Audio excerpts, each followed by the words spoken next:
Assalamualaikum warahmatullahi wabarakatuh. Alhamdulillah, salatu wassalamu ala rasulillah, amma ba'd. Kaum muslimin yang dirahmati Allah subhanahu wa ta'ala, masih rame pembahasan tentang kedatangan Paus Fransiskus ke Indonesia.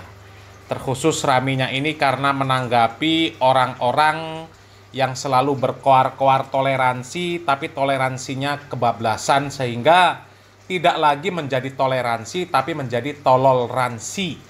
Bayangkan kaum muslimin ya, demi live streaming dari acara Paus Fransiskus, sampai-sampai azan maghrib yang ada di media itu dihilangkan, yang menghilangkan orang Islam. Sementara orang-orang dari Paus Fransiskus nggak ada permintaan supaya azan tersebut ditiadakan. Itu kan namanya toleransi. Informasi dari panitia bahwa mereka kita ingin juga kedatangan ini sebuah yang baik, mereka ada misa dan lain-lain, tetapi luar biasa mereka tidak mau mengganggu jalannya sepak bola Indonesia. Itu kaum muslimin ya, pihak dari Paus Fransiskus, panitia penyelenggara acara misa tersebut ya. Acara bola yang ada di Indonesia saja mereka nggak mau ganggu, apalagi mengganggu azan. Itu kan hal yang mustahil. Tapi kok tiba-tiba orang yang ngaku Islam, apalagi menteri agama, kok bisa-bisanya menghinakan diri, menghinakan syariat Islam dengan meniadakan azan maghrib di media demi berlangsungnya acara live streaming, acara misa Natal. Ini apa-apaan kaum muslimin? Ya. Demi syiarnya orang yang menentang Allah Subhanahu wa Ta'ala, syiar Allah Subhanahu wa Ta'ala ditiadakan. Toleransi nggak itu namanya? Itu namanya toleransi. Dan ini ada yang lebih toleransi lagi kaum muslimin. Ini beredar video, ada pembacaan Injil di Masjid Istiqlal ketika ada acara Paus Fransiskus kemarin kaum muslimin. Na'udzubillah min dzalik. Masjid kaum muslimin, tempat untuk mentauhidkan Allah Subhanahu wa Ta'ala, tapi di dalamnya membacakan kitab-kitab yang menentang Allah Subhanahu wa Ta'ala. Innalillahi wa inna ilaihi raji'un. Ya, coba kita lihat videonya kaum muslimin. Ada suatu kali berdirilah seorang ahli Taurat untuk mencoba Yesus. Katanya, "Guru, apa yang harus kuperbuat untuk memperoleh hidup yang kekal?" Jawab Yesus kepadanya, "Apa yang tertulis dalam hukum Taurat? Apa yang kau baca di sana?" Innalillahi wa inna ilaihi raji'un. Ini musibah besar kaum muslimin. Musibah yang menimpa akidah umat Islam, terutama mereka para pembesar negeri ini kaum muslimin. Na'udzubillah, summa na'udzubillah. Kok bisa-bisanya masjid yang seharusnya dijadikan tempat untuk mentauhidkan Allah Subhanahu wa Ta'ala malah dijadikan tempat untuk berbuat kesyirikan. Innalillahi wa inna ilaihi raji'un. Wa annal masajida lillah fala tad'u ma'allahi ahada. Sesungguhnya masjid-masjid itu hanyalah kepunyaan Allah. Karena itu janganlah kalian menyembah apapun di dalamnya di samping menyembah Allah Subhanahu wa Ta'ala. Ini kok bisa-bisanya masjid yang seharusnya dijadikan tempat untuk mentauhidkan Allah Subhanahu wa Ta'ala, jangan sampai ada kesyirikan di dalamnya, jangan sampai ada penghambaan diri di dalamnya kepada selain Allah, justru malah dijadikan tempat untuk membaca kitab-kitab orang-orang kafir. Ini musibah kaum muslimin, musibah. Nabi Muhammad SAW dahulu kaum muslimin, ketika ditawari oleh orang-orang kafir untuk hidup damai, saling menghargai, saling toleransi dengan cara yang seperti ini, Rasulullah SAW menolak. Bahkan Allah Subhanahu wa Ta'ala menurunkan ayat, "Qul ya ayyuhal kafirun la a'budu ma ta'budun wala antum 'abiduna ma a'bud wala ana 'abidum ma abattum wala antum 'abiduna ma a'bud lakum dinukum waliyadin." Nabi Muhammad dahulu mendapatkan tawaran kaum muslimin supaya mereka damai. Ya, Nabi menyembah Tuhan mereka, mereka menyembah Tuhan Nabi Muhammad SAW. Mereka menyembah Allah. Ya, tapi apa? Allah Subhanahu wa Ta'ala turunkan surat Al-Kafirun. Allah Subhanahu wa Ta'ala memerintahkan kepada Nabi Muhammad SAW untuk mengatakan, wahai orang-orang kafir, aku tidak akan menyembah apa yang kamu sembah. Ya, kamu juga bukan penyembah apa yang aku sembah. Aku tidak pernah menyembah apa yang engkau sembah. Kamu juga tidak akan pernah menjadi penyembah apa yang aku sembah. Untuk kalian agama kalian, untukku agamaku. Dan bagian dari penyembahan terhadap Tuhan-Tuhan mereka itu adalah membaca kitab-kitab mereka. Mereka membaca kitab mereka itu dalam rangka beribadah. Beribadah kepada selain Allah, tapi kok bisa dilaksanakan di dalam masjid? Innalillahi wa inna ilaihi roji'un. Mau jadi apa umat Islam ini kalau mengikuti orang-orang seperti itu kaum muslimin, ya? Padahal belum lama ini viral kejadian di Masjid Istiqlal, ya, mengadakan seminar dengan mengundang orang-orang Yahudi.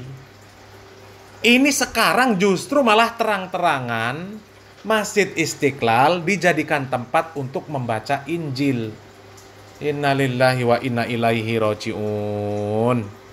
Ini toleransi yang kebablasan namanya kaum muslimin. Toleransi yang kebablasan. Ya, acara bola saja orang kafir tidak ingin mengganggu. Ya, ini orang Islam sendiri.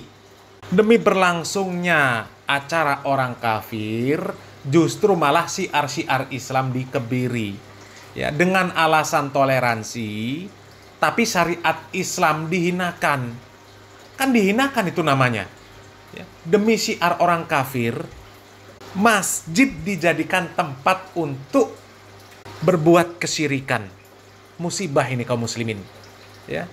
Apakah kita ragu bahwa orang-orang yang menyembah selain Allah Subhanahu wa Ta'ala, mereka adalah orang-orang musyrik, orang-orang yang menyekutukan Allah Subhanahu wa Ta'ala, dan bukankah kesyirikan itu adalah dosa yang paling besar?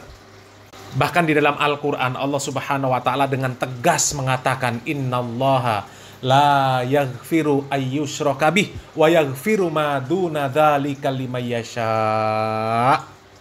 Sesungguhnya Allah Subhanahu wa Ta'ala tidak akan mengampuni dosa kesyirikan, dan Allah Subhanahu wa Ta'ala mengampuni dosa selainnya kepada orang-orang yang Allah Subhanahu wa Ta'ala kehendaki.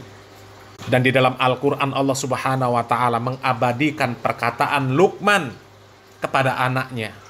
Ya, wa idh qala Luqmanu libnihi wa huwa ya'idhuhu ya bunayya la tusyrik billah inna syirka la dzulmun azim. Kesyirikan itu adalah dosa yang besar, kezoliman yang besar, di mana kesyirikan itu menjadikan tandingan selain Allah Subhanahu wa Ta'ala. Kok bisa-bisanya ya, orang-orang menandingi Allah Subhanahu wa Ta'ala di dalam rumah Allah Subhanahu wa Ta'ala. Innalillahi wa inna ilaihi roji'un. Apalagi kalau melihat ya video-video mereka kaum muslimin dengan orang kafir, mereka berkasih sayang, cium-cium tangan. Bahkan imam besar Masjid Istiqlal sampai mengecup keningnya. Na'udzubillah min dalik, na'udzubillah min dalik. Coba kaum muslimin ya, apakah wajar seorang muslim mesra dengan orang-orang kafir, bahkan sampai rela menunduk-nundukkan badannya di hadapan orang-orang kafir, bahkan pembesar orang kafir? Sementara di sisi lain ya, ada orang Islam yang ingin membangun masjid, yang ingin majelis taklim, mempelajari hukum-hukum Allah, mempelajari tentang tauhid, mempelajari tentang fikih, ya, mereka tolak, mereka bubarkan. Innalillahi wa inna ilaihi roji'un. Semoga Allah Subhanahu wa Ta'ala segera memberikan keputusan terhadap orang-orang seperti itu kaum muslimin ya. Dan terakhir kaum muslimin, kami ingin menampilkan video dari tokoh Aswaja. Mudah-mudahan video ini menjadi bahan renungan terkhusus untuk orang-orang Nahdlatul Ulama ya. Salam waras, salam akal sehat, barakallahu fikum. Wassalamualaikum warahmatullahi wabarakatuh. Pak Kiai, bagaimana tanggapan Pak Kiai terkait kedatangan Paus Fransiskus ke Indonesia yang disambut oleh tokoh-tokoh Islam? bagaimana pandangan saya ya terkait dengan datangnya Paus Fransiskus dari Roma atau Itali yang di Indonesia ini disambut oleh beberapa orang Muslim, bahkan ada yang tokoh juga. Kalau menurut saya begini ya, yang nyambut dari orang Islam ini lebay lah. Tidak perlulah menyambut seperti itu. Karena inhina, bahkan juga ada yang salaman, mencium tangan. Inhina atau membungkuk kepada orang kafir itu sebagian ulama mengharamkannya, walaupun ada yang mengatakan makruh. Tuh. Ada lagi menghormat ini. Atas kekafiran seseorang, kalau ridho orang tersebut, si muslim ini, ridho atas kekafiran Paus Fransiskus, dikatakan waridho bil kufri kufrun, bisa kufur, rawan, naudzubillah min dzalik. Bagaimana sih cara toleransi yang baik? Kita biarkan. Mereka datang ke Indonesia, kita biarkan. Di Indonesia nggak ada keributan kok. Di Indonesia nggak ada perang antara, sekarang ya, di Indonesia nggak ada perang antar agama, nggak ada. Ya jadi kalau ada orang Islam menyambut kedatangannya, ya lebih terlalu dibuat-buat, takalluf dalam bahasa Arab. Nggak boleh. Ya, seperti begini. Kalau orang non-muslim di Indonesia, dan kita mayoritas di Indonesia ini muslim. Ada orang non-muslim beribadah menurut keyakinan mereka masing-masing, kita diamkan, itu sudah toleransi yang luar biasa. Kita umat Islam mayoritas, mereka minoritas, kita biarkan mereka. Itu adalah sikap toleransi umat Islam. Terus kenapa umat Islam mengorbankan akidahnya? Mau menghormati kedatangan Paus Fransiskus. Ini mengorbankan akidahnya, imannya lemah. Begitu, jangan diikuti.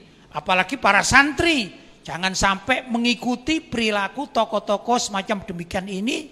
Pertama, jelas ini tidak baik, sama dengan menghina kepada agamanya sendiri, tidak yakin terhadap keistimewaan, ketinggian al-Islam ya'lu wala yu'la alaih. Islam itu tinggi dan tidak ada yang menyaingi atau menandingi ketinggian Islam.